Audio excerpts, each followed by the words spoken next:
Meat chickens are doing good, guys. They're looking good. They're a couple weeks out before processing day. Getting ready to move them onto some more fresh grass here.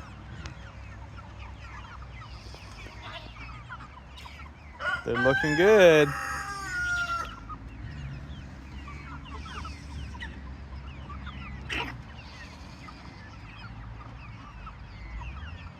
Very impressed with their feathers. They look healthy. Some of them, I would say maybe most of them, are having some non-feathered areas under their wings, but other than that, they look good. Processing day right around the corner.